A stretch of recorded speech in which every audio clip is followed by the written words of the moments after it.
everyone. I'm Linda Nickell, and welcome to the Happiness Hour. Every Wednesday night, photographers from all over the world meet here on Zoom. For almost 2 years and over 100 sessions, my goal has been to help us all connect, to inspire, and create with the help of guests that shares their images, stories of inspiration, and some tips to help us improve our photography skills. The schedule for our upcoming presentations is on my website at lindanickell.com, as well as the links to previous sessions on YouTube. If you joined us at our in-person event at the Georgetown, Texas Photography Festival, I hope that you had as much fun as I did. And I really wanted to thank everyone that came out on Saturday. Tonight's guest is Phil Gould.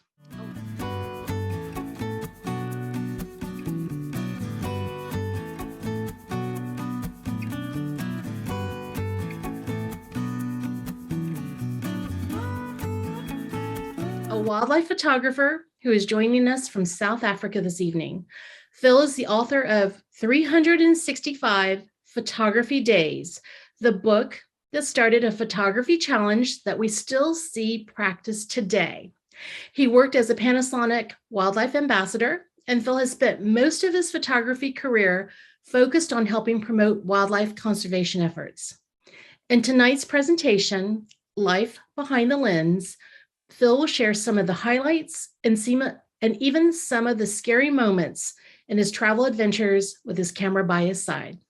If you're on Instagram, look for him at Phil Gould 365 and on his website at wildlife-dreams.com. That's wildlife-dreams.com.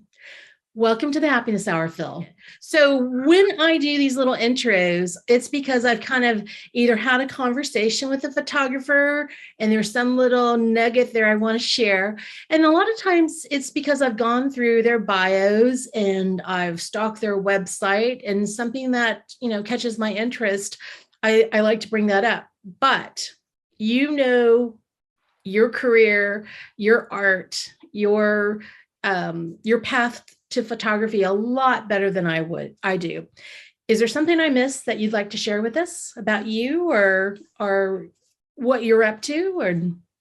So I started my photography career when I was 15, right. And I learned the whole of photography in 3 rolls of film. So I had a Olympus trip, and I was going on the school cruise to the Mediterranean, and I was asked to take photographs for the school and do a presentation in front of the whole school and about 2,000 people. So I got given a camera and I went click, click, click, click, click, click, click, click, gave the film to Mum and said, "Can I have another film?" And she said, "Yeah, when your chores are done, and I will give you another roll of film instead of your pocket money," which was 4 weeks later. I got the film back and I went through it and it was rubbish. Every film shot, just no composure, just out of focus. And then I got another film. And then I took a little bit more care and I wrote down my settings because it wasn't digital then. So I then wrote in a notebook 1 to 36 and every setting I took. And then I got half the photographs okay. And then I said, "Can I have another film?" And Mum said, "No." And then I got my 3rd roll of film and Mum said, "You haven't given me your film back." And I went, "No, because I haven't finished it." And it's about taking care and looking at backgrounds and everything else. And that's, really, I think lots of people now just go machine gun. And I take less photographs with digital than I ever did with slide. Wow. Because slide film, we used to have to bracket to make sure that when you're on Safari, that you couldn't check your back of the screen that your exposure was right. So you had to bracket your film. So roll of film, I used to get 10 photographs in a roll of film. So yeah, and I think that art of photography, I'm still very much old school rather than. Have you always, I'm sorry, I was going to ask you, have you always been a full-time photographer? Has this been your only job, or did you jump around? How'd you get into photography? I've jumped around. I've been lucky enough that everything that I've done with a love and a passion. So when I left school, I was a chef. Okay. So, and I love cooking. I then went into the video rental business for 8 years and didn't have a day off and a holiday in 8 years. But I love films. So I used to see all the pre-coded films and everything else. And then I've always been into wildlife conservation. So I was doing the osprey watching up in Scotland to make sure the eggs weren't pinched. And then there was a famous panorama program about in Kenya where they were burning the tusks. And I thought, right, I need to go to Africa for the first time in 1999. And I spent £4,500 on film. Went up to my local zoo and they just started a camera club. And so I was heavily involved with marwhale conservation. And it's funny how you meet people in your travels. So I've always had a passion for elephants because my auntie used to look after Mary Chipperfield's elephants in Southampton Zoo. And her husband took the lions down to Longleat. And that's where Longleat Safari Park started in the 60s. And mum and dad always used to take me to London Zoo and I would see the gibbons swinging backwards and forwards. And if they tried to drag me away, I was about 4 and I used to scream down and be one of those horrible children that you see. But the only way they could get me to see them was to go and watch the elephants being bathed by a zookeeper. And we had an open day at Marwell Zoo where we could go around before it was open to the public. And this guy come up to me and was saying, well, what are you waiting for? And wildlife photography, a lot of it, 80% is animal behavior. So if you know what the animal is going to do, you know where it eats, sleeps and drinks, you have a far better chance of photographing what's happening. So I was waiting outside the jaguar enclosure and they opened it up, and I know that cats come out and they have a stretch and a yawn, and it doesn't matter whether it was your domestic moggy or a large predator. So I got a shot of this jaguar yawning and everything else. And the guy said, oh, that was really good. And he said, oh, come round the park. And I was telling him about London Zoo and everything else. And he said, oh, come back to my house for coffee. So went back to his house for coffee and I was introduced to his wife. And they then got a photo book album out. And the guy that I used to watch bathe the elephants when I was 4 was him. Oh my goodness. But sometimes that's kind of an interesting circle, you know, for to come back around. That's crazy. And we've been firm friends ever since. I've photographed both his daughter's weddings.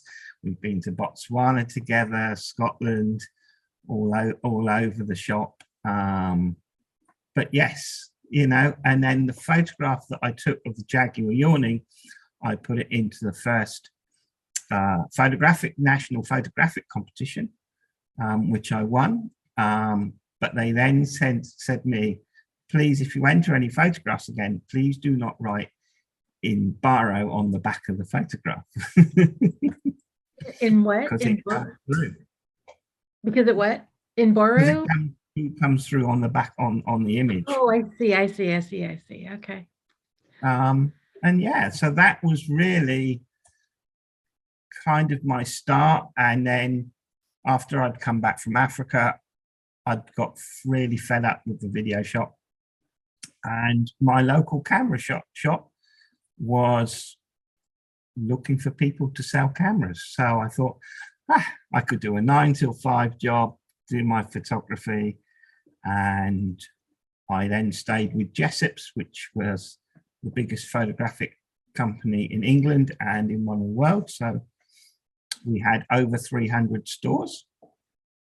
And I worked my way up to local national trainer for wildlife photography, and I was with them for 25 years. And then I got made redundant 2-3 years ago, just as COVID was starting. And I thought, right, I've always led people on safaris during my holidays and everything else. Let me start my own wildlife travel business with all the contacts that I have all over the world. And then COVID come. So, and everyone suffered, but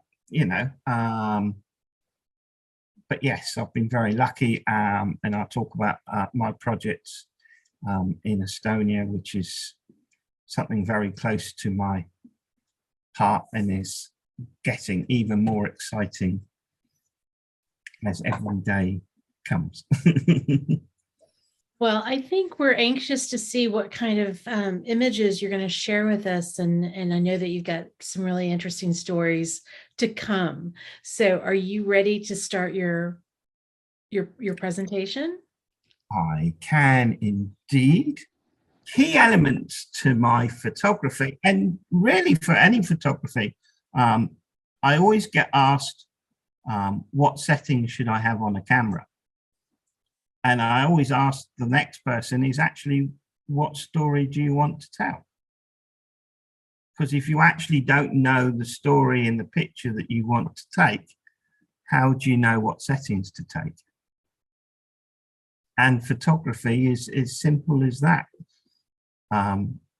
So when you go out, are you wanting to blow the background out for portraiture? Do you want shutter speeds to, freeze or give that slow motion?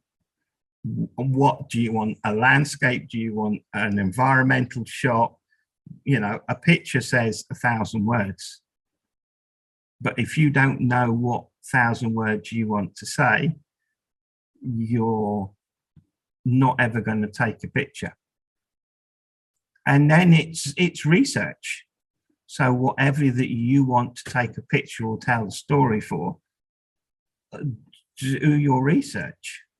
So if you particularly wanted to photograph the blue bonnets in Texas, you know that they're coming out now. Don't come to Texas in September and go, where are the blue bonnets? Because they're not there. And then find out your location. It's too many people, where is the sunrise? Where is the sunset? So I think, can I park there? Is there toilets? Is restaurants open on a Sunday? So if you come to South Africa, in Kruger Park, 80% of the restaurants are shut on Sunday. So,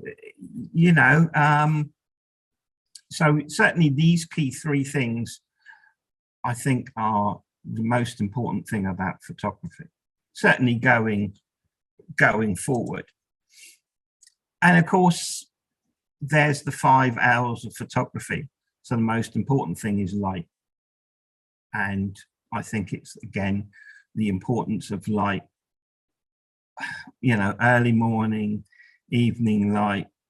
And again, when I'm out photographing, I'm watching more of the light than I am actually what the subject is doing, because obviously then I can change my exposures and everything else.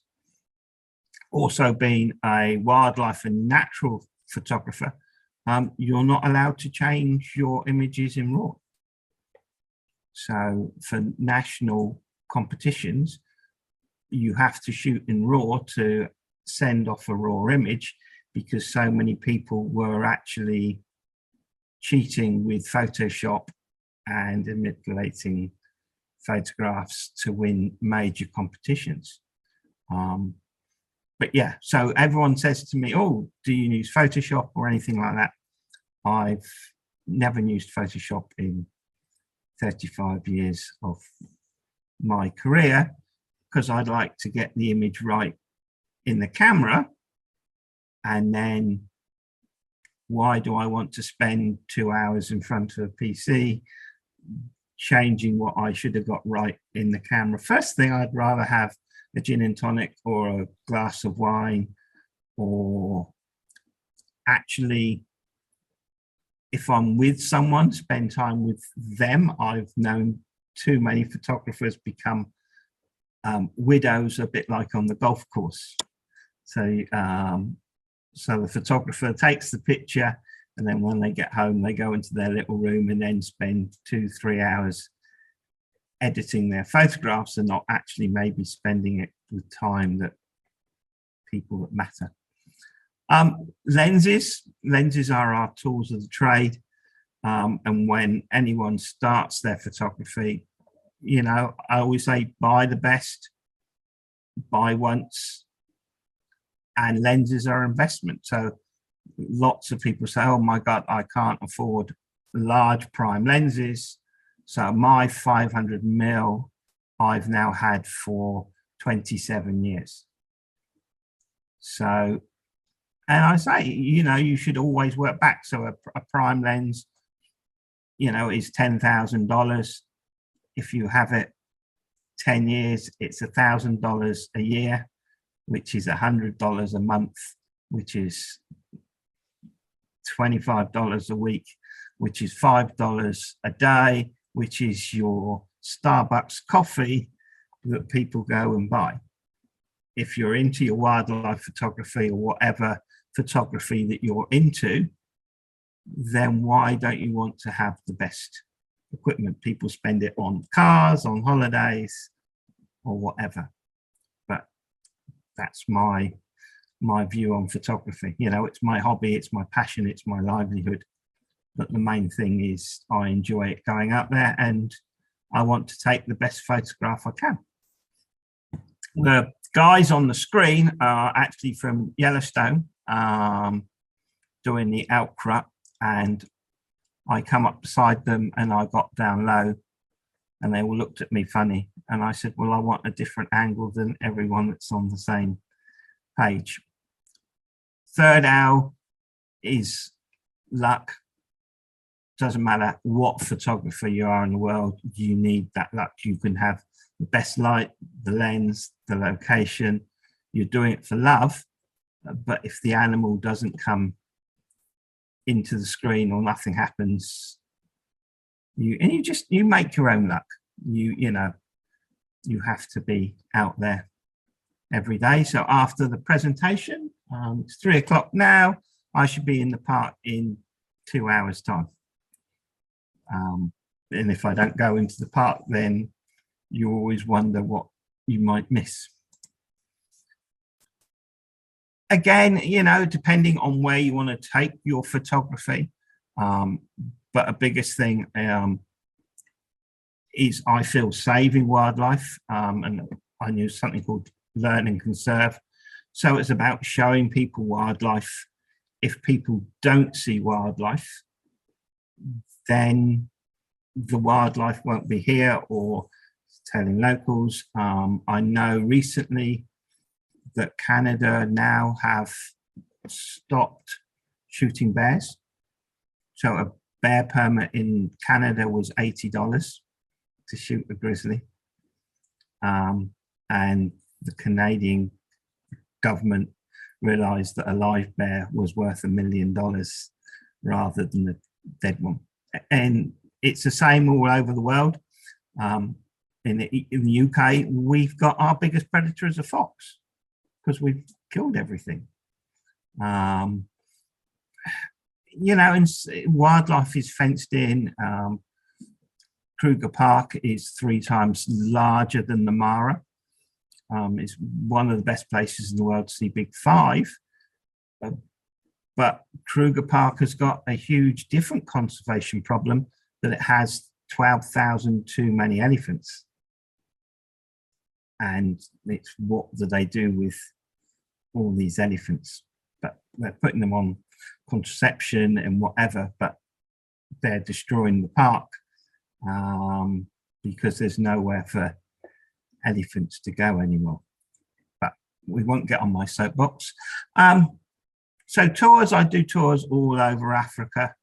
I've actually just won Safari Travel Agency of the Year, and that I get nominated for that. So that was a very nice award to win.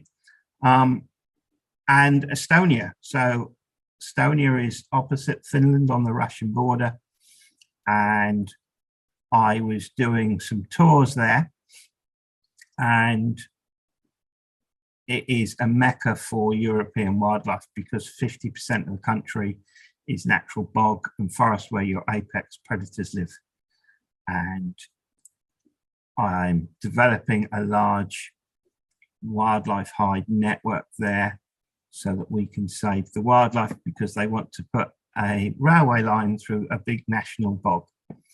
And then if countries can see how much money that they can make from wildlife photography and watching, then people need to see an income. Locals need to see an income, you know. And I think COVID, the last 2 years, actually people realized how much that nature meant to them for mental health or actually being outside. And more people have taken up bird watching and wildlife photography since COVID. I do earn money from my photography sales and prints, but lots of people now actually want their own prints for home art, which is brilliant. Sales for photography has gone down dramatically just because of digital iStock and stuff like that. My stock library was worth 50,000 on slide film. As soon as digital come, it dropped down considerably.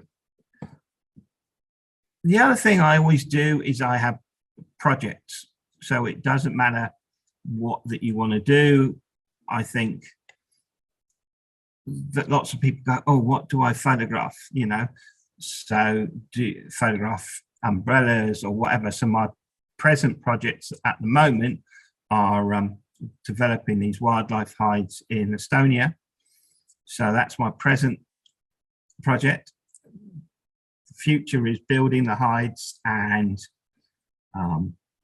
developing them and making them world-class hides to photograph. I don't know whether the group uses much hide photography, but people want to be able to have a toilet, comfortable, sleeping in a hide, and to be able to photograph wildlife.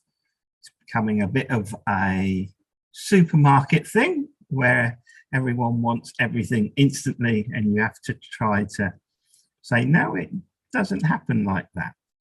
And then once it's finished, I then always start again. So I look for another project and start and finish and just see where we go from there. So, but Estonia is very key to my heart because it's one of these wild countries that if we don't save the wildlife, it won't happen like there is in so many other countries.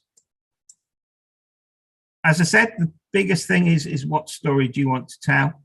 So this is the Olympic torch when it come to when we had the Olympic Games. This is the Guildhall. And I took this photograph and put it to the site which sells my images for the national press and everything else. Got a nice symbol of the Olympic torch, clear background, space for writing for magazines. and I never sold a single image because I was with 8 photographers at the same time, and we all got exactly the same image. And then I realized that what an impact that digital photography was going to have for earning that type of living. But photography is all about memories. And that is the simple thing. You know, photography was started, you know, in America by Kodak to photograph dead people. So they had a memory, and with mobile phones getting as good as they are and everything else, that as well people are taking photographs, I think it's brilliant. So this is an earlier one of me at Longley, with just a zebra, but it's just a nice picture that you suddenly look back on.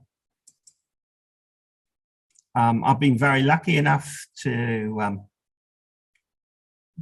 go to some amazing places, or this is probably frowned upon now, going in and photographing tigers in cages and everything else, but it was done for a publicity shot that the zoo had tigers and they wanted to put it over, and so I went in and played with a tiger. You can't really suddenly turn opportunities down like that. Life-changing moments. So 2004, I was in Alaska at Hallow Bay, photographing where most of the film work does with the grizzly bears. And when we were going out there, we had to be weighed exactly. So we had to get on the scales, and there was conversations of what clothes do we take? Do we take more camera equipment? So we just all decided, no, we wanted more camera equipment, and we'd have 2 t-shirts, 2 trousers, and because we're photographing bears and not going to restaurants. Coming back, they overloaded the plane, no weights were taken, and going up the sandy beach, we couldn't get up, and the wind took us and flipped us, and we landed in the sea. We all survived, and it's so funny that as a photographer, the first thing that I did was actually take a picture of the plane that I crashed in. The guy there is one of the world's renowned photographers. It's Andy Rouse. He's a very international wildlife photographer. But yes, and then when we got to the hospital, we had a loss adjuster from the plane company wanting us to sign legal documents that we wouldn't claim anything from them or whatever. And I said, no, I would sue. And then I found out that there were more plane crashes in Alaska. So actually, you've got a very poor payout because everyone in Alaska has someone that's died in the plane crash, because that's the form of transport. But I got my money, and on the same day that I got my money, I was made redundant by Jessop's on the same day. So what do you do with a bucket full of cash? I did my bucket list. That's just ground zero again. People don't like me to travel because I was at New York when 9/11 was happening as well. So I was on Ascension Island when the Twin Towers happened. But that's an image that I then took, which is no longer there. So they've changed the memorial, which I think is quite sad. But it's part of history that you should always take pictures of. So 365 photography days, which is my claim to fame.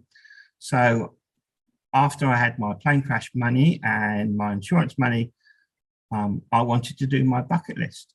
So, and having a life-changing or near-death experience, I think changes everyone, that you suddenly think, right, I want to do this in my life. So I then said, right, wanted to go to the Alamo because I wanted to see where one of my heroes, David Crockett, died. I wanted to photograph humpback whales. I wanted to go to Africa, and yeah, the book is a story of my whole journey. And again, it's very much fate. When I was going through South America, I was taking my photographs and writing them down on a diary. And this lady said this would make an amazing book. And I said, oh, what do you know about publishing? And she said, well, I'm the picture editor of Heat magazine. So I thought, so I did the whole year, got back, people said what you were going to do. And I said, I'm going to publish my book. And there's me feeding giraffes at Marwell Zoo with my book, because a giraffe always likes to have a good read. But it's the famous book that started the world craze of everyone taking a different picture every day. So I was very lucky that it sold in 27 countries. Chris Peckham, famous TV presenter for wildlife in England, is a personal friend of mine. So he did the foreword for me. And yes, it's interesting that you would think that something that you did would inspire the whole world. And it's didn't earn me a fortune, but it's nice something to give back with photography. And I'm one of the only photographers that has the copyright for the Crazy Horse Memorial in South Dakota.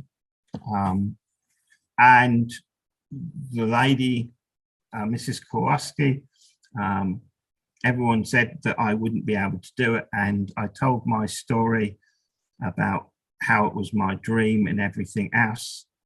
And then she suddenly came to me and said, never forget your dreams, because it was her husband who did, obviously, the statue of your 5 presidents just down the road. And obviously they came to him and asked him, would they do a statue to Crazy Horse, which is all being done by public money.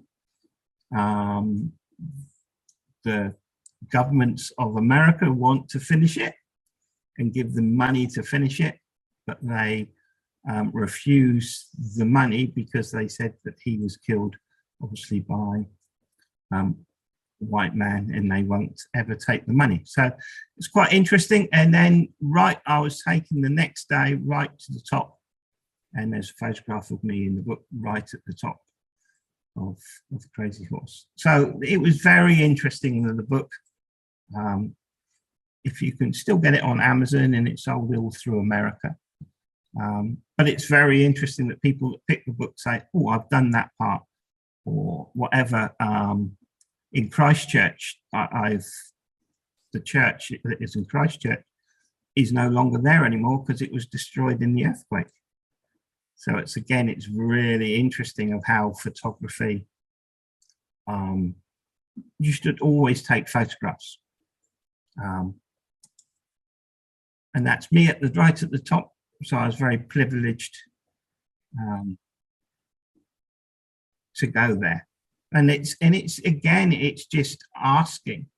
I think lots of people just go and take the picture or go across someone's land or whatever.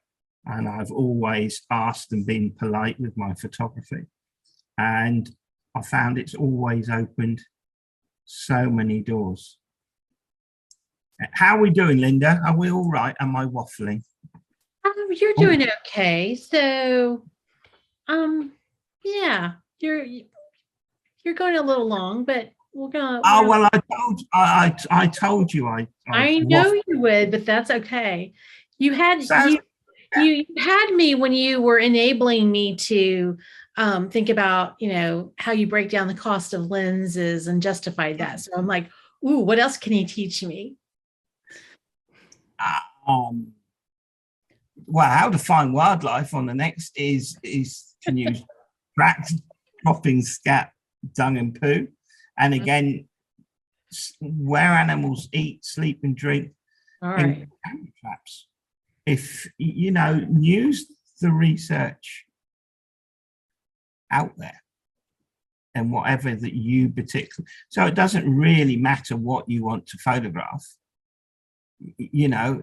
It's doing actually the ground research of where everything. So when I go to Kruger Park,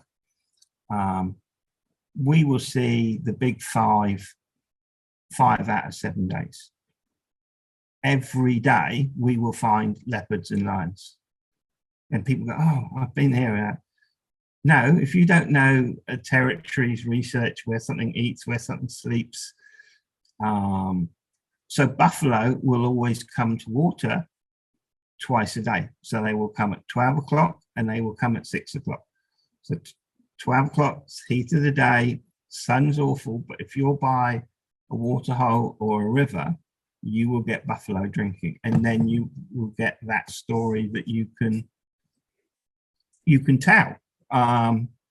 So yeah, I think it just depending on what type of photography that you want to do, really.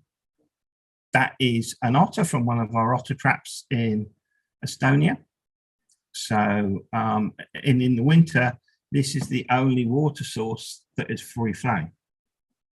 So we actually know that if we put a hide here, and so we can photograph without disturbing the animals in their natural environment, that we've got a good chance of actually seeing and photographing, an otter. So I use an awful lot of hides. So this is my first hide that I was in Estonia with, and the guy didn't speak much English. And I was doing some research for another company, and he put me in there, and I come out 2 hours later with a smile as big as a Cheshire cat for the images that I got from sea eagles.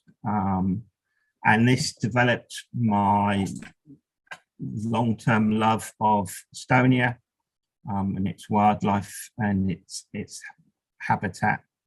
And they still hunt in Estonia.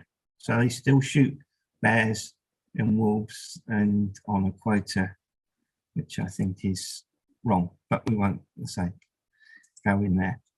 That's obviously inside a hide.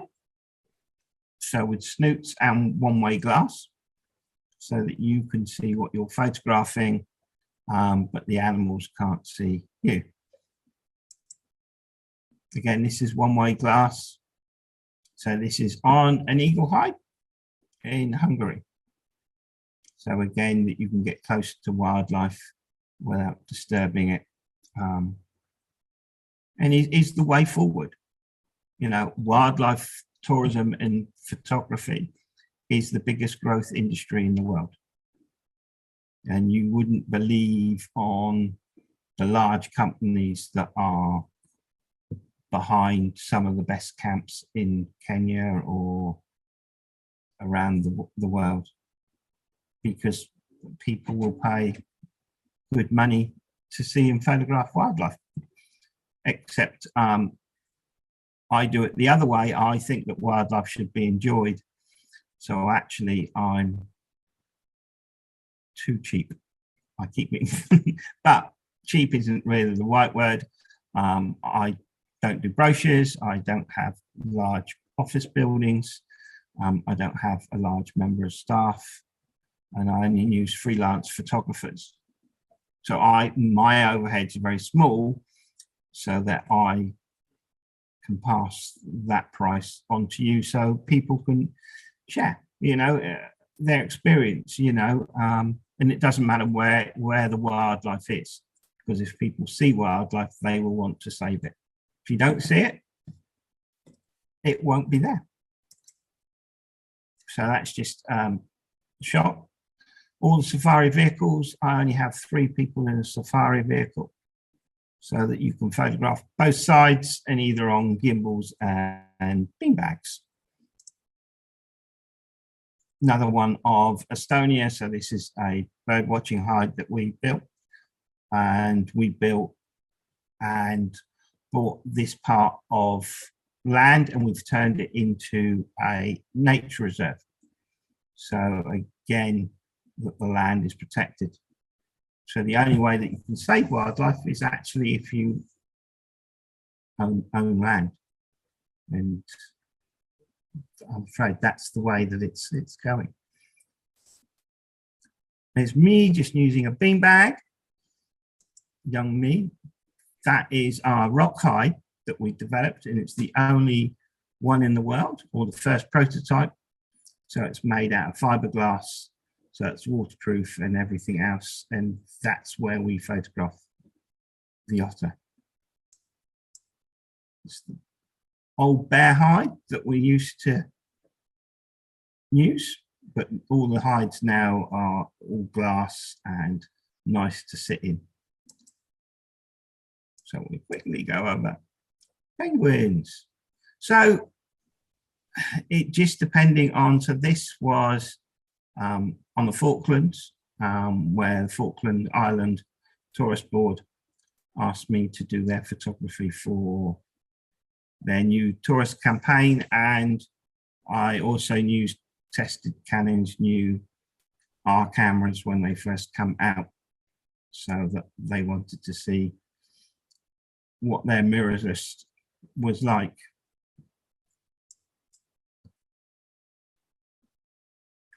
And that's not snow, it's sand. So, and again, I like to photograph low. One of my aspects of photography is I like to be lower than the species to give that environmental shot. And wow, really. Just a normal woodpecker, but it's just, again, making sure that the backgrounds are clear. So when I do any of my photography, the first thing I always look at is my background. So has the background got any distraction? And it doesn't matter whether it's street photography or wildlife photography, landscape photography. And if not, move. I was horrified when I did a workshop the other day and I put a dustbin right in front of everyone to see what they would do. And I didn't have a single person either move the dustbin or go around the dustbin to take the shot. And then when I asked everyone about the dustbin, I had 2 photographers that didn't see it, and 3 photographers said that they would take it out in Photoshop,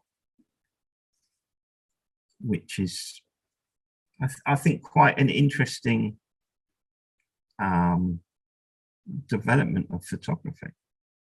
But the first, people say, why did you do it? I said, well, what's in the background? And if there's a distraction, I move or I don't take the photograph. This, again, is same image, but it's an environmental shot. So all my images that I always do a close-up and an environmental shot, and then a landscape and a portrait. So every image that I do, I will always take 4 shots. So portraits are always for magazines, because all magazines are A4. So it gives you a possibility of earning income.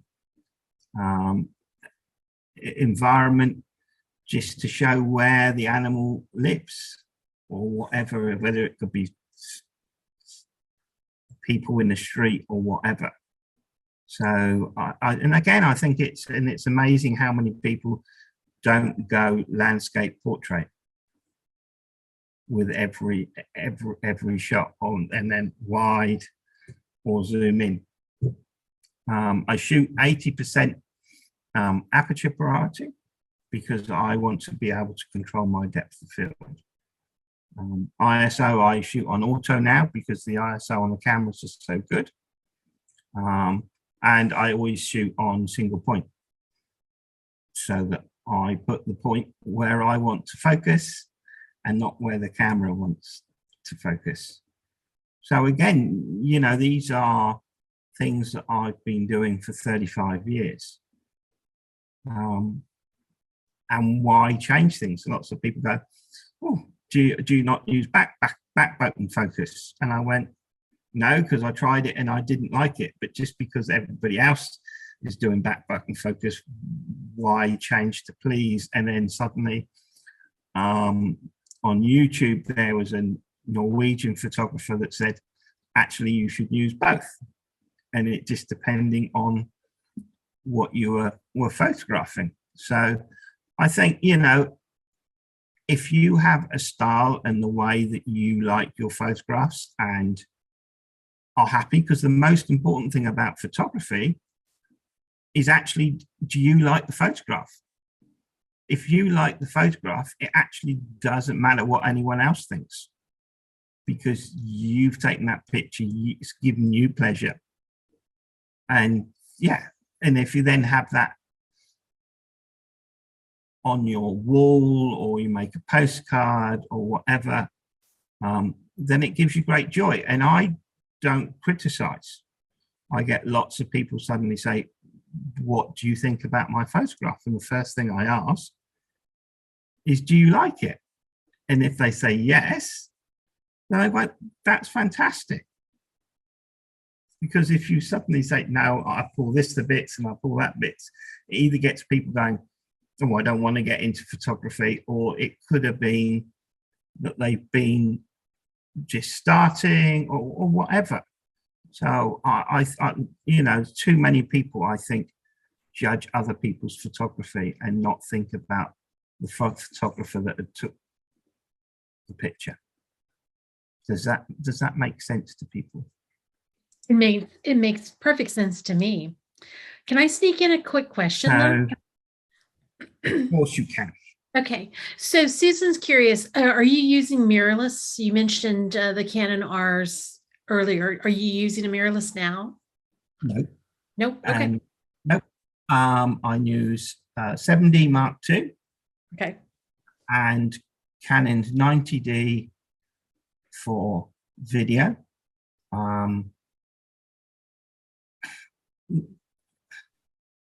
Camera and mirrorless are fantastic, but what you have to think about is they are in the retail environment. They develop new cameras and lenses to sell, to make a profit. And it depending again on what you're doing with your images. If you're not blowing your images up as the size of a double-decker bus, why are you having 50 million pixels? Canon, well, all the glass, you know, Sony brought Minolta out so they could have their glass technology. You know, Canon and Nikon have been so good for years. So actually, good glass is always good glass. So while everyone is chopping in their high quality lenses to go mirrorless, I'm buying even better glass at a lower price. Because at the end of the day, I've got a giraffe on the picture. You don't know whether it was taken on a mobile phone, a film camera on slide, apart from and slide film still gives you the best quality, but it's just so expensive. Whether it was taken with a mirrorless or, you know, a normal digital camera. at the end of the day, it's the image that counts and not what it was taken with. Yeah, I will go mirrorless when I can justify spending £20,000 on a new kit, or if Canon say, Phil, you're an ambassador, we will give you the kit.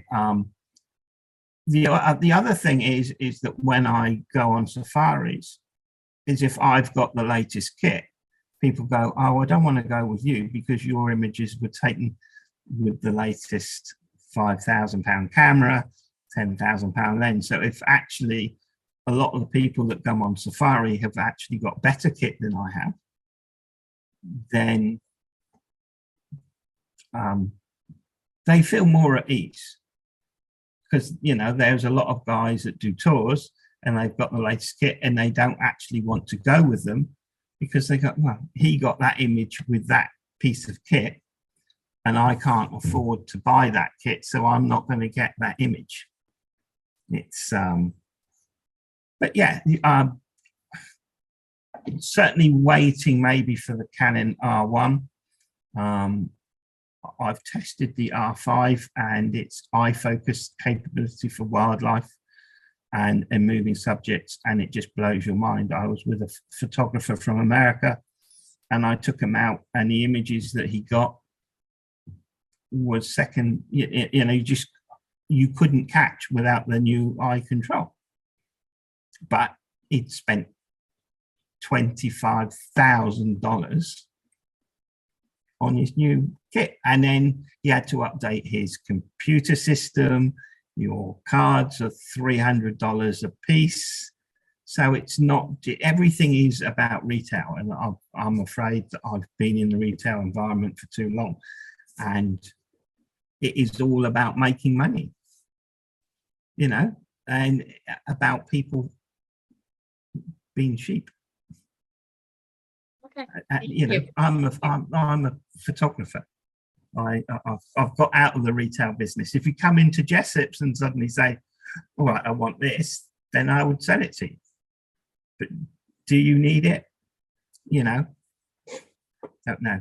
I'll get told off now by the manufacturers for getting people not to buy new kit. This image here of the giraffe, and again, it's looking at what you want to do with your images. This is the perfect advertising piece. So every image that I look, I think about how can I earn money, or can I write something on the left or the right hand side for advertisements, or actually just make a nice picture. So I always tend to shoot to the left and the right as well for my images, looking for something different. So giraffe sticking his tongue out. But again, what you'll see is all it behind my subject, everything is clear. Patterns, you know, and again, it's something I always talk about, projects and stuff. So it could be paving stones. If you actually go and look at how many different patterns that paving stones, so if you're doing street photography, you could then go around just taking photographs of that. And I always think it's nice to have an idea and a little project book. These are giraffe fighting, but again, it's just something that I could sell or just chose differently. These are giraffes. So this, obviously, this little project was everything about giraffes, and then suddenly the stories that you can tell. Kingfisher, the most photographed bird in the world.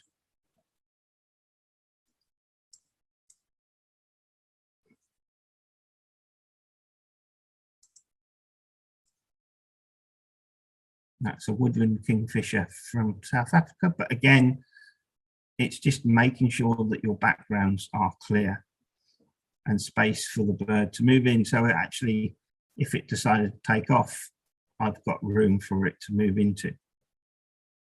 Oh, I've got 5 questions up there.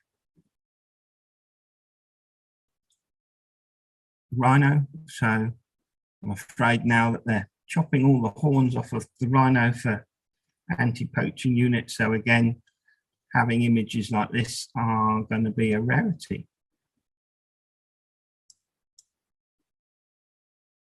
Weather conditions, you know, it's raining outside, I won't go and do photography. Actually, if it's raining outside, I love it. So I will go out because the images are just so different, and they give a glossy shine to it. But after the rain, you always get that lovely bright light or contrasting light, where you get the dark clouds moving away and you're getting the sun in. So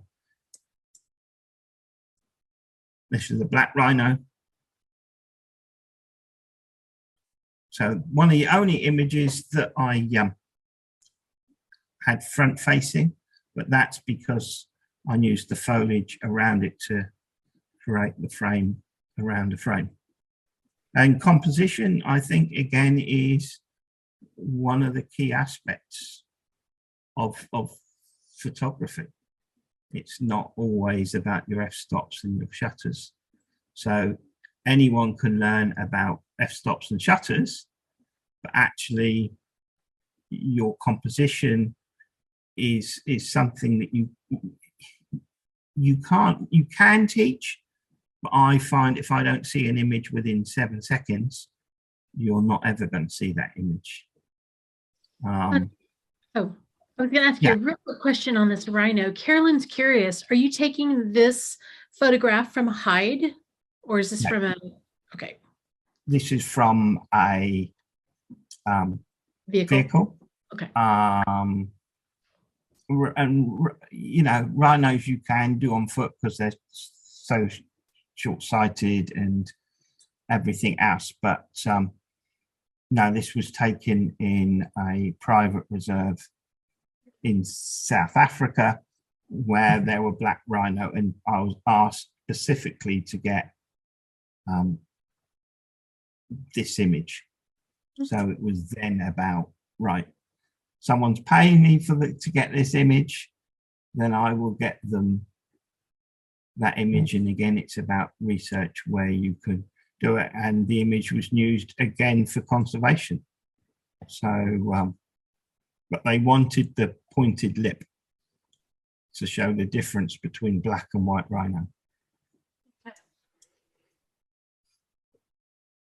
So this is another black rhino. This is in Ngoro Crater in Tanzania.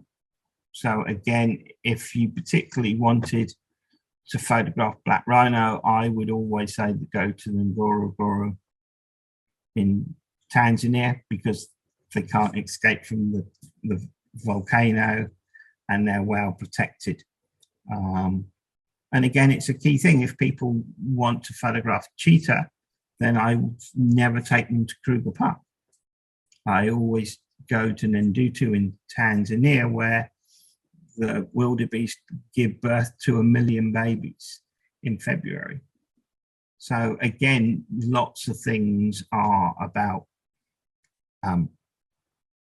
research. This is just a baby white rhino. Babies always sell, and they're always cute. But again, it's leaving space for an image to move into.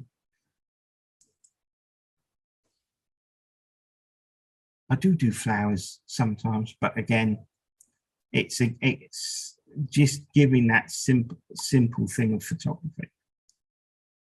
Poppies in a green field, but it's where you place them and how much that you blur out the background to give that milky effect. But sells very well for wall art.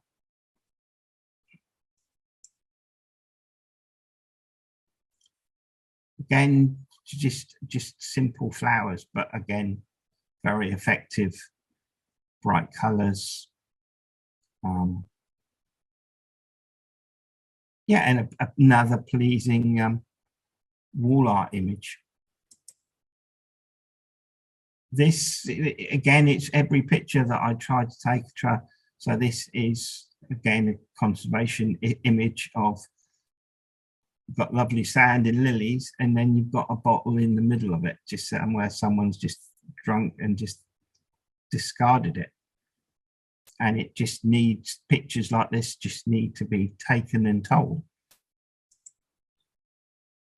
So you move the bottle and you then have a far nicer image of the lilies that grow in the sand in Fuji. Reflections, and again, keeping everything simple. Yeah, it's difficult, really, I suppose. I just,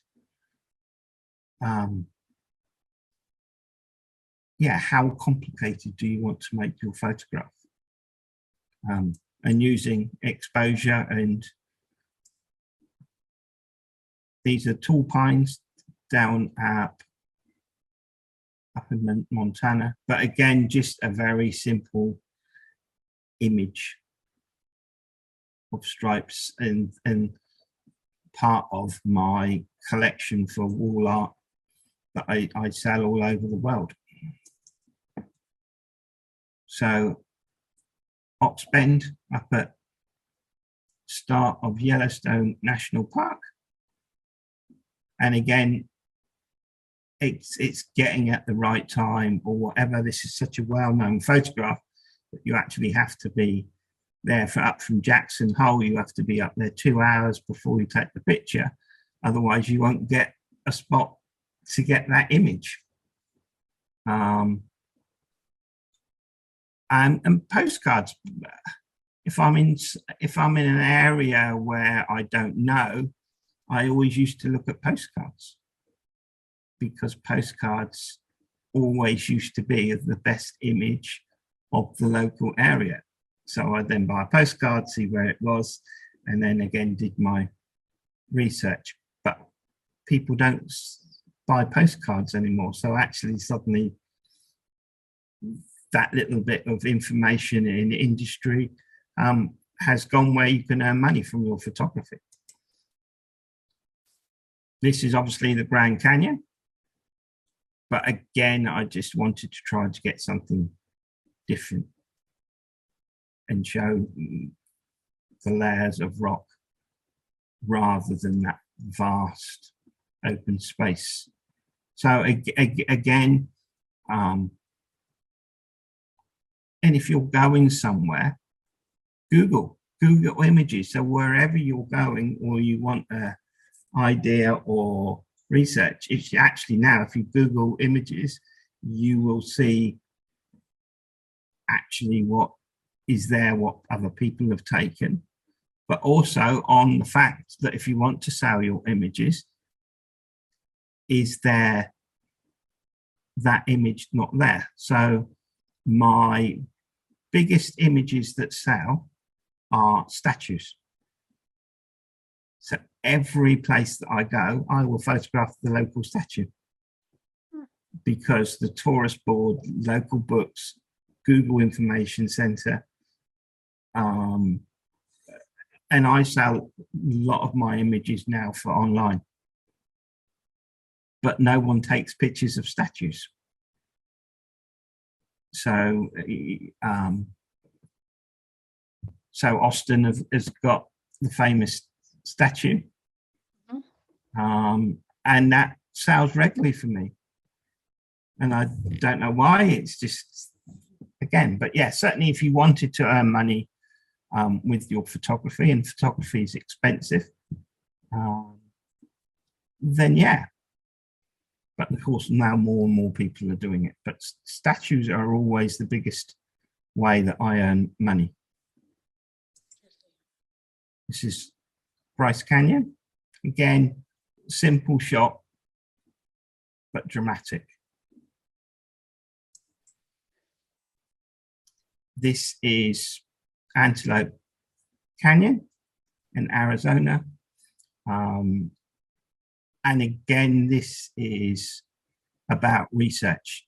So the only time that you can get this image is May on the 12 o'clock tour, which I think that they're not doing any more tours. But so I booked to go on this tour 11 months before I went on it, because the sunlight goes across the rocks and there's a hole and the shaft of light comes down. And the only way that you could get that image was on the 12 o'clock tour. So if you went on the 11 o'clock or the 1 o'clock tour, you weren't in position to capture this image. And I've got a friend that does a talk on Antelope Canyon, and he's got some amazing images. But the one shot that he always gets asked us about is, why haven't you got the shaft of light shot that Phil's got? And he hates it. But again, that's again the importance of doing research. What time of year was that? Did you say May? With everything else. Oops, you got garbled up a little bit. Real quick question on the Antelope Canyon. Someone asked, what time of year was that? May. Okay. Thank you. I don't know. I don't think they do that tour anymore. You'll have to double check. I don't think they do, or not for photographers anyway. Yeah, there was a bit of a hoo-ha and money, and I don't quite understand why they stopped it. Okay. Well, I don't want to rush you, but maybe another 5 or 10 minutes and we can wrap it up. Yeah. So these are spoonbills doing breeding behavior. So it's and this is the dark clouds and the white that the punchy photography that I like to try and do. And always odd numbers, so 3s or 5s, 2s, but it is a behavior one of spoonbills, which actually are beginning to become resident now in the UK. So they didn't used to be, but because of climate change, that they now are beginning to breed in the UK. So again, this was a shot that I could sell locally and nationally. Wow. Sniffing the ice. And this was taken over 30 years ago on slide film. And I've not ever had this shot again, because England don't get very big, deep winters. And it was just, again, that shot. But it just shows you that actually an image is a good image. It doesn't matter how long ago it's taken, will always be a good image. And yes, they don't quite zing as much as digital. And now I used to do mixed with slide and digital, but all of my talks now only use digital images because they pop so much more rather than slide. Don't just, again, when you look at photography, everybody knows what animal that is, but because I've not taken the whole animal, it is just something more different. Again, if you wanted to sell your images, the image then sells because actually it highlights a warthog's tusk. And this is a female warthog because it's not got 2 tusks. And then just an eye, it's how many people that take a photograph of a warthog's eye. It's just trying to be different with your photography. And then that's a minor bird on top of a warthog. Our largest animal in Britain, predator-wise. But again, it's having to fix the clear background, living space.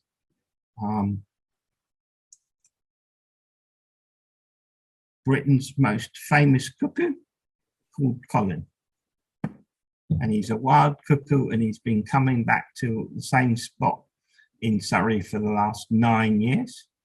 But again, it's keeping low, the background blurred, and everything else, but just keeping your photography simple.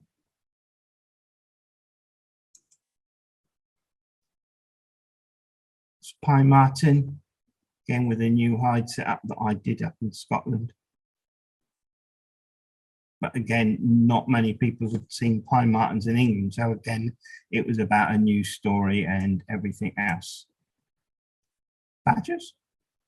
So again, lighting is important. So that I put some peanuts just in that light. So when the badger come, I could then take the shot.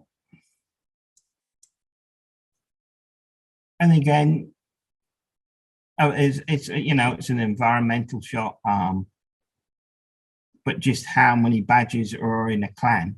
So lots of images that you see are of just one badger rather than the family unit. So again, it's, you know, photography is about selling and telling a story.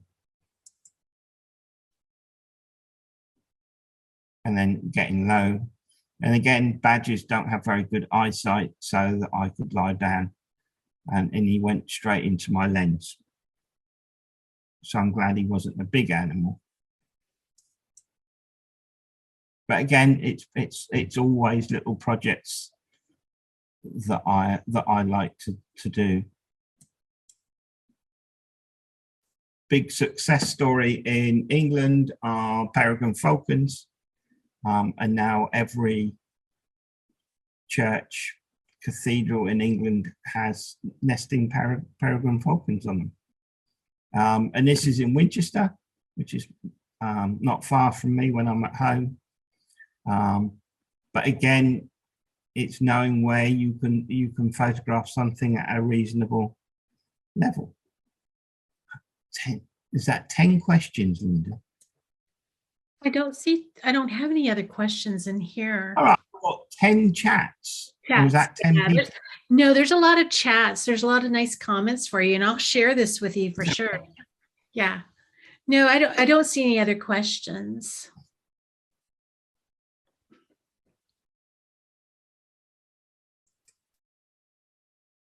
But it's just keeping mating seals. Mm-hmm. And patterns. Yeah, it's local wood pigeon, and it's about looking at colours really. So they're the pansies, which are pink, that go with the neck in just a nice setup. And Dad said, "Oh, how did you get that shot?" I said, "I threw some birdseed into your pansies," and he wasn't very happy. But but yeah, you know. Otters, you have otters, but again, it's getting, and animals will come to you. I never chase any animals, so they will always be curious, and as long as you don't do any sudden movements or whatever, then wildlife will always come to you. Yeah.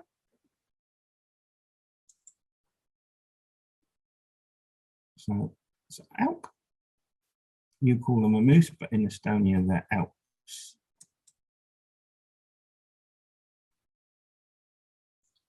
This is your yellow white-tailed deer. And again, this is something that I wanted to try, and it's again about animal behavior. If you stand still, a deer will come to you.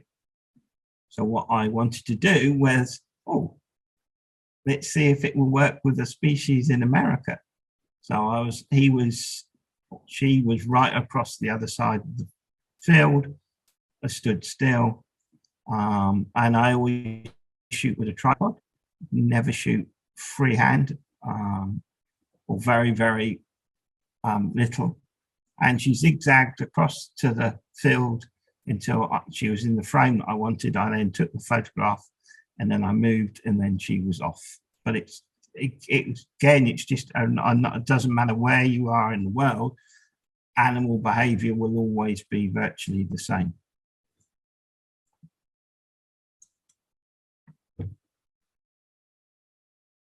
And my love and the luck. So this is a red deer, and the sun was coming up, and red stag was bellowing, and I said, look, just stand beneath the sun and roar. And that is the luck of any photography.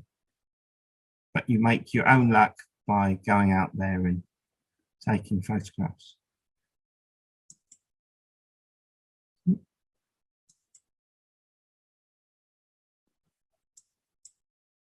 Patterns.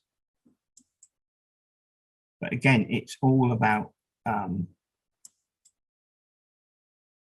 checking your backgrounds, and making sure the image is what I call clean.